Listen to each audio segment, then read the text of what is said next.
And because we have so much time left, and because I feel like it, I will continue into installment 26. Kirsty gazed into the distance, kicking her feet a bit and processing what she had caught of the class. Part of her still tried to figure out what had really happened during the choir and why, so that she could actually begin to answer the questions that she kept seeing in David and Thomas's eyes. Sunlight streamed around her and glinted on the lock. Excuse me 1 minute. Okay. The sunlight streamed around her and glinted on the lock, while the laughter of the others rose up during their playing in the waters. They lapped at her feet soothingly, and her blood was calmer. This was fresh water, though, so the traces of the sea goddess were faint, though she felt a stronger connection to the well goddess. Still, she felt Mara's whispers and promptings, the restlessness having stilled somewhat, and hopefully in the next week would be Brian's arrival after his mission, to work on parts of her training that he knew. The nightmares were not lessening, but other dreams had begun to come as well. Maybe if I delve more into her mysteries, she'll calm more, but Mara scares me, no matter how necessary she is. A murmur, or so it sounded, at her side drew her somewhat from her thoughts, and the underground passages and deep seas that her mind swam through. She made a soft reply, only a sound to show that she was listening. Well, part of her was, but most of her was divided between the sun and the water and those far-off musings. She changed her song slightly, though it turned out to be yet another song wishing a loved one's ship safe passage, and did make an attempt at being fully present, but her preoccupation still devoured her.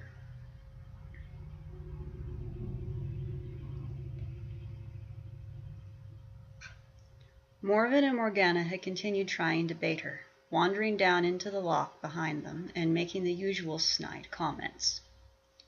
For the most part, so far, she had even kept herself from retaliating against the little two-boy when he had talked loudly with his Spiralis cadre, but thankfully not his whole house, about how superior humans were to non-human magical beings. She had easily heard them, standing there by the trees just far enough away that if she did do anything, they could claim innocence. Currently, though, she could let that irritation go. Instead, she sat on the dock, dangling her feet in the water and leaning against David during this respite where the three houses could intermingle.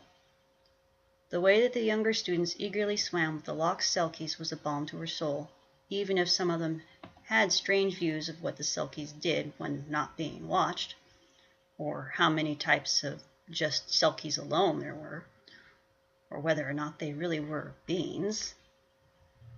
The sun still rode in the sky, so though she could swim, she and the Selkies had to be careful of how they acted when near each other. She ran the comb through her hair again while looking into the water, now watching Allie attempting to play tag with one of the young ones that had come to the swimming area. Kirsty ached for night to fall so that she could come back without others around, magic folk or not. She considered most to be Cowan, or outsider, and thinking on how different she was, both as a water witch and a Selkie, made her restless once again, and she tucked her comb back into her pouch, leaning away from David. Maybe I think entirely too much. Need to shut my brain up. I'm going for a walk. Thomas looked up from where he was attempting to stalk Allie. Another? He then exchanged a look with David, as if asking a question. Kirsty nodded and got up, not bothering to explain why, as Thomas had more than likely had time to ask David what about her mother was bothering that she'd not shared, probably in their own common room. She could hear the rustling of David's clothes as he got up quicker, and then took his hand when he offered it. The young Selkie in the water surfaced, and watched the pair walk off, noting which direction the pair followed the shore. She eventually wandered back toward the underwater village, a flash of silver briefly streaking for the deeps. Kirsty and David walked until they were nearly off of the castle's grounds, till she found a cove that suited her needs. The pool was deep enough to allow her to come close to shore easily, and there were rocks to hide behind, as well as a decent wall of greenery curtaining the cove off. There were even willows that helped shield the cove itself from view at the castle, yet she could still see what was going on in that direction, and others. She whuffed in satisfaction, and then plunged into the thickest bushes she could find, assured she was well sheltered enough from anyone that didn't know her secret. "And just what are you doing?" "Changing for a proper swim. What's it sound like? We've got, what, an hour left before next class? I'm definitely liking this schedule. Potions, lunch and swim time, and then on to defense?" David blushed and turned away from the bushes as she rambled and rattled. Even though they were thick enough, he had no risk of seeing anything. He pulled out his watch and checked it. "About that." He shook his head. "Good. I want to see the village during the daytime. I only get to see it at night, and I'm tired of being held back about worrying what other people think. So."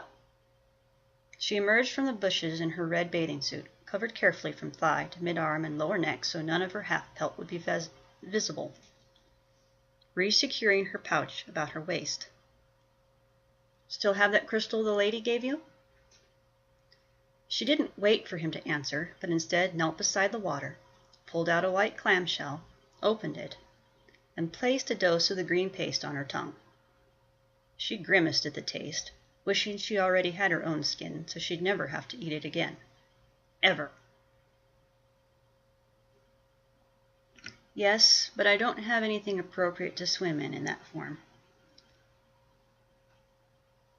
Kirsty's change took place quickly and painlessly, as what was locked away in her blood activated from the ingredients and magic in the bitter paste.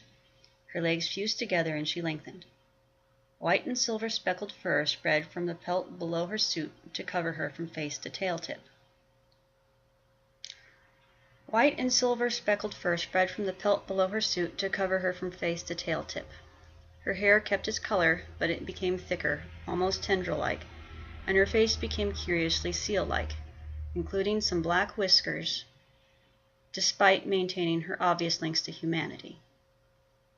The suit felt tight over her fur and caught a bit, but it was a small price to pay to maintain some dignity and to be able to speak to David without having his back to her all the time. She slipped head first into the water and slid out several body lengths, before breaking the surface and fluttering her now much larger blue eyes at him. "Too bad. I wish you'd get something and start keeping it in your bag like I do. It was nice to swim with you like that." "I wasn't very good."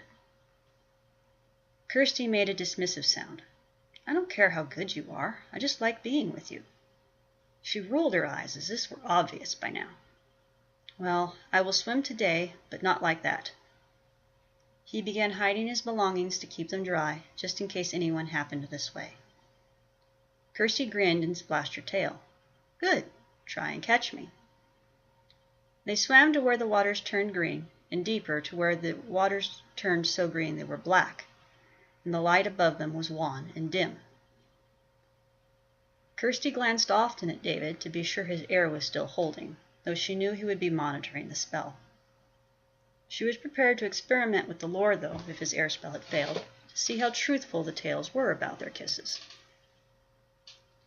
As they slipped into a forest of nearly kelp-like proportions, which cut off more of the filtered twilight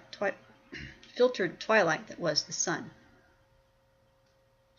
Kirsty conjured a light in her hand and held it before them as she flipped and slipped her way through, so they could finally see the large rocks at the bottom breaking the surface of the shorter lakeweed beds of the central clearing.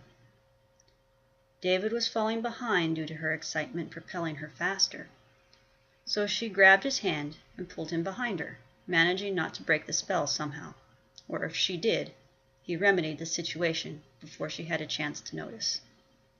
And that is all I'm going to read today.